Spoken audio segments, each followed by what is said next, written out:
So there was just a post on here recently by my friend Lori about all the difficulties she's encountering and others with raising small flocks in sometimes residential areas. So I figured I'd just make a video about my little setup here. It's nothing much, but it works. And I'll just kind of show you how I've done it. You're going to hear maybe some background noise. That is my husband making all that racket in his shop. So this is my house. There's a street for reference. And my driveway. I have a bunch of vehicles here. So my husband is a car guy. A bunch of quads.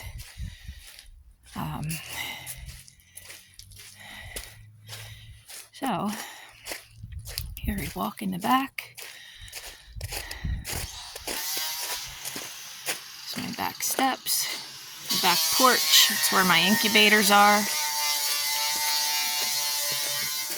that's Bob. And then in the backyard here, let's say, well, first of all, that is my shed. That one belongs to me out of all these buildings here. And it's me, myself and him and 3 kids, by the way, here.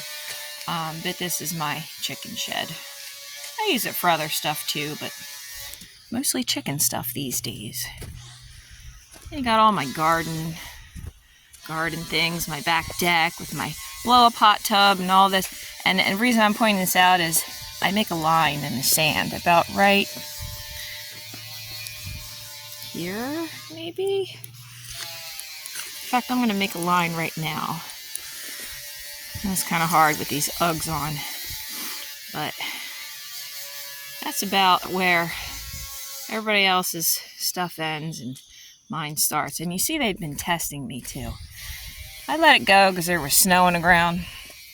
But they've been riding quads around my backyard, and they're lucky they didn't rip my grass up because, man, I worked hard on my lawn. Anyway,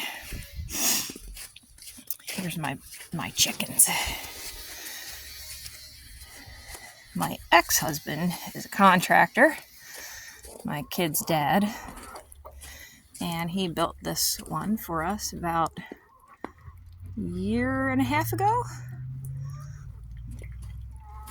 This is a super nice coop. Cost a pretty penny. I was happy with it though.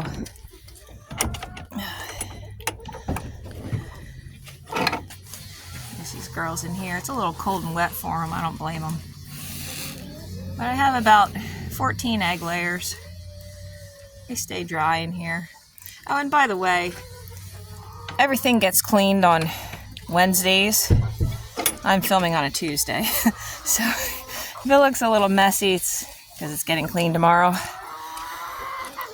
Plans are in the works for filling the floor with sand at some point soon, but we've had a lot of snow. It's been really wet. Can't do that just yet. I do have a couple little roosters in here that I don't use for breeding. They're just kind of for fun, actually. That one there is Don King. He's an old English game that our neighbor gave us, and he's my husband's only chicken. Don King. That's his favorite guy. The rest of these guys, that's a salmon Faverolles cockbird that never met the standard, but we like him, and so he stays over here. I don't have the heart to off him. So, he's a permanent resident. That's the only pen that free ranges. These guys over here, they have a little bit bigger path. Same setup. This is I call it the pullet pen. Basically, grow out pullets. A couple standard mahogany girls. These waterers are electric. They plug in. I did run an electric line out here because I knew I would need to do that living in New Jersey. But the electric line ends here, and we then built a breeding coop with 4 units. So because we did that, we needed electric because of the water. So now we've got all these rigs. And you can see how messy it is here. It's terrible. But I've got a cord coming out of here, running through all the slop. Coming over here. And this keeps these guys' waterers from freezing. I have a little hole here where they can come up. This is closed right at the moment.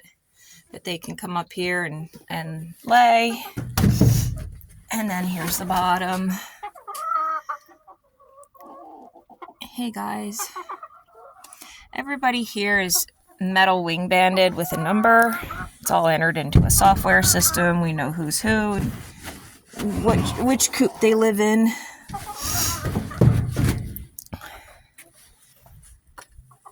So if anybody gets mixed up, they can get put back easily. Here's one with the bedding in it. They'll basically just come up the little stairs, come up here and lay their eggs. And we collect them from up here. Although these guys have been pretty bratty lately and they're laying them on the ground down here. We've just got kind of electrical rigging Harbor Freight deal going on. Makes me a little nervous, but is what it is. Right at the second, I don't have the end cage filled, but I do have this one with one of Sandra Provost's frizzle Bantam ruse, or cockerel, I suppose. And I pull it in there with him. Hopefully we'll get some eggs from him this spring. I think we will. He's kind of a shy cockerel. He's actually quite submissive. He climbed up on the waterer when I put her in because he was so scared of her. And I haven't seen him try to do anything with her yet, so I don't know. We'll see. We shall see. I also have a 6-year-old son here that likes to get into everything, and so when he starts getting rambunctious, I will lock these. I have a single neighbor. He lives over here. He's an old deadhead, and he loves my birds. No neighbor problems, thank God. And I know a lot of people have those issues. I do not, and super, super glad that I don't. Here's the nesting boxes for these guys. Hey guys. And same down there for my egg layer. I ran all this plastic along the back here just for the winter. Keep the wind off of them. Faverolles like to sleep outdoors even when it's like negative 100 degrees out. They just want to sleep outside. So I do my best to try to accommodate. And then down here I have one more pen.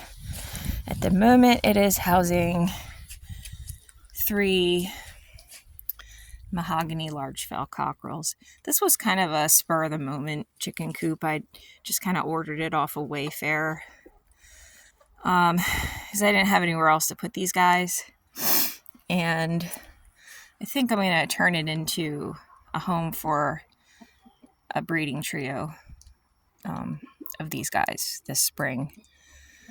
But anyway, you can still see my electrical rig running through here, up here, and keeping our water from freezing. This does come down. It's like one of those covers off of a temporary carport that I kind of recycled. Throw it up over here. That can come down and basically just zipper from both sides. And if it's really windy, freezing, I can pretty much zipper them in, except for this one little opening over here, which is right on the tree line. So that's going to get the least wind anyway. I filled this one with sand just down from the gravel pit down the street. Does need to be raked out, kind of probably hosed off, but again, it's been so cold, I really haven't been able to do much. So things are a little stinky around here lately. But yeah, that is my setup. Like I said, it's not much, but it's what I have. And I think you just kind of, this is a hobby, and you do the best that you can with what you have. I'll just go in the house, and because I can't help it, I have to show you my new incubator that I'm so happy with. Gosh, what a mess.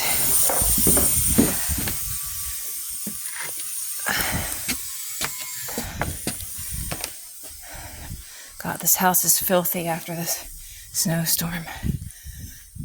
Oh, my kids' ribbons, 4-H ribbons, poultry show ribbons. Sheesh. I don't get any ribbons. They do. But I'm the one that does all the work. Look at that. Yes. 2-tier. I just got it 3-4 days ago. And this thing runs at 99.8 degrees with 50% humidity at the touch of a button. I don't have to play with anything. It's amazing. I also have a tabletop hoverbaiter, and this one does decently too. I'm not going to complain about it. It's a good option if you don't have, $700 for one of these boogers. That one over there is not a bad choice. So, all right. And I recommend styrofoam incubators. I know a lot of people don't, but I've tried other kinds, and I have to say that the styrofoam, I feel like it insulates best.